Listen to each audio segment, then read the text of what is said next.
حضرت عبداللہ ابن عمر فرمانے لگے کہ نبی پاک صلی اللہ علیہ وسلم فرماتے ہیں 3 لوگ سفر کر رہے تھے، رستے میں طوفان آ گیا، تیز بارش شروع ہو گئی، تو حضور فرماتے ہیں وہ تینوں بارش سے بچنے کے لیے ایک غار میں چھپ گئے۔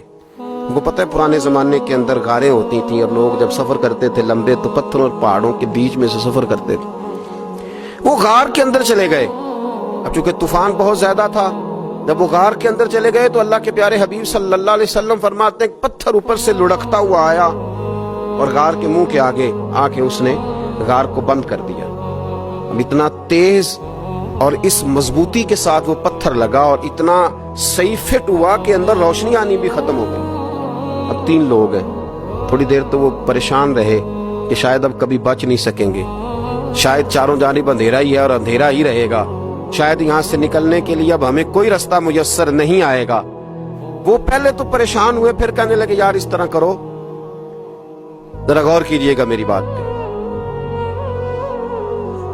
فرمایا اس طرح کرو، اگر کوئی زندگی میں نیکی کی ہے نا تو ذرا اس نیکی کو یاد تو کرو، اور یاد کر کے اس مالک کے حضور عرض تو کرو، وہ کریم ہے، کوئی آنکھوں شاید من جاوے تے گل کم تتڑی دا بن جاوے، عرض تو کرو۔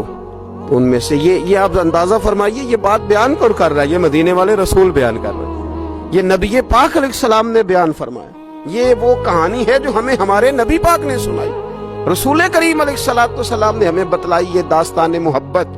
حضور فرمانے لگے ایک نے ان میں سے ہاتھ اٹھائے اور اس نے انداز کیا چھیڑا، عرض کرنے لگا اللہ تو جانتا ہے نا میں نے بکریاں رکھی ہیں، میں غریب ہوں، مزدور ہوں، اور مالک تو یہ بھی جانتا ہے کہ میرے بچے بھی ہیں، بیوی بھی ہے، پر میں جب بھی گھر لوٹا ہوں تو دودھ میں نے بچوں اور بیوی کو پہلے نہیں دیا، بوڑھے ماں باپ کو پہلے دیا۔ اللہ میں نے ان کے ساتھ ہمیشہ کرم کے بازو کھول کر معاملہ کیا۔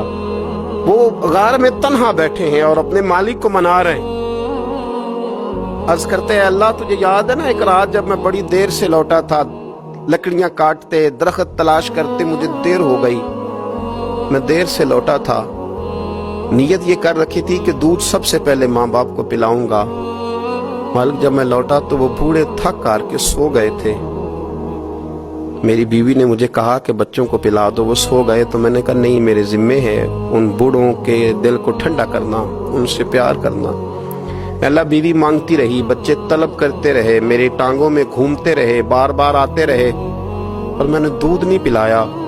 اے مالک فجر ہو گئی، آفتاب طلوع ہونے کا وقت آ گیا، پر میں نے ماں باپ کے بیدار ہونے کا انتظار کیا۔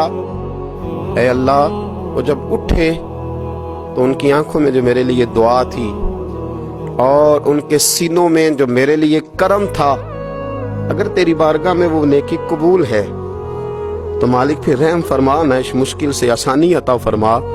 سنو سنو، رسول کریم صلی اللہ علیہ وسلم فرماتے ہیں کہ اس بندے کی دعا مکمل ہوئی تو پتھر تھوڑا سا سرک گیا، اور اتنا سرکا کہ آسمان نظر آنے لگا۔ جس نے ماں باپ کو منایا ہے، ان سے پیار کیا ہے، پھر یہی بات وسیلہ بن جائے گی رب کے ماننے کا، پھر یہ وسیلہ بنے گی، اللہ اس سے مان جائے گا۔ پھر رسول کریم صلی اللہ علیہ وسلم فرمانے لگے،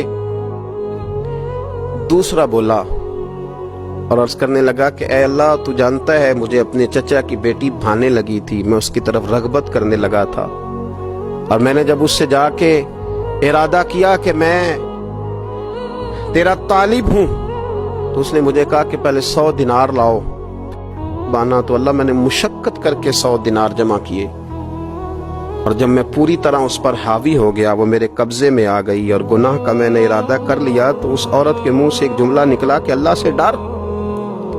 اے مالک وہ میرے قبضے میں تھی، اے اللہ میں گناہ پر قادر تھا، میں چاہتا تو گناہ کر لیتا، لیکن جب اس نے تیرا نام لے کے کہا نا کہ اللہ سے ڈر، اللہ میں ڈر گیا، میں اسے چھوڑ کے آ گیا۔ اگر تجھے یہ بات پسند ہے تو پھر نکال دینا اس مشکل سے، پھر کر دینا کرم۔ اللہ میری بھی تو چڑھتی جوانی تھی نا، میں بھی تو سب کچھ کر سکتا تھا، پر تیرے لیے، تیری خاطر میں لذت گناہ سے باز رہا، تو اللہ تو رحمت فرما دے۔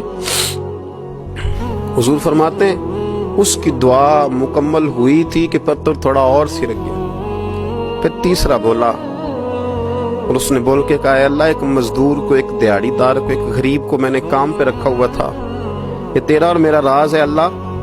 وہ مزدور، وہ دیہڑی دار میرے پاس کام پہ لگا تھا، کچھ چاول میں نے اس کی اجرت مقرر کر دی کہ تو کام مکمل کرے گا تو میں تجھے دوں گا.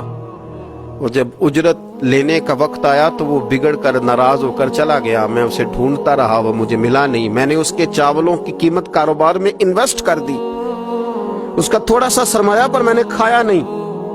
پھر وہ اس سے میں کاروبار کرتا رہا اور اتنا کاروبار کیا کہ بہت ساری گائیں اور ان کے چرواہے تیار ہو گئے. وہ سالوں کے بعد لوٹا. میں نے اس غریب کا مال کھایا نہیں بلکہ بڑھایا، محفوظ کر کے رکھا. وہ سالوں کے بعد لوٹا اور کہنے لگا میرا مال. تو میں نے کہا وہ ساری گائیں تیری ہیں، وہ چرواہا تیرا ہے، یہ سارا کچھ تیرا ہے. کہنے لگا تو مجھ سے مذاق کرتا ہے، میں غریب کہاں اور گاؤں اتنی بڑی گائیں کہاں، تو مذاق کرتا ہے. تو میں نے کہا مذاق نہیں، میں نے اپنے رب سے ڈر کے تیرے مال کی حفاظت کی، یہ تیرا ہے. اے اللہ میں کھا بھی تو سکتا تھا نا، پر تجھ سے ڈر کر میں نے وہ سارا محفوظ رکھا. اللہ اگر تجھے میری یہ ادا پسند ہے تو پھر آج مان جانا، آج راضی ہو جا. اللہ کے رسول فرماتے ہیں اس کی دعا مکمل ہوئی تھی کہ پتھر لڑکا اور ان کے لیے رستہ بن گیا. وہ باہر آ گئے تو حضور نے ہمیں بتلایا کہ وہ تمہاری نیکیاں جو چھپی ہوئی ہیں، وہ تمہاری نیکیاں جو تم نے خالص اللہ کی رضا کے لیے کی ہیں، ان نیکیوں، ان اعمال کا وسیلہ بھی تمہارے رب کے ماننے کا ذریعہ بن جائے گا.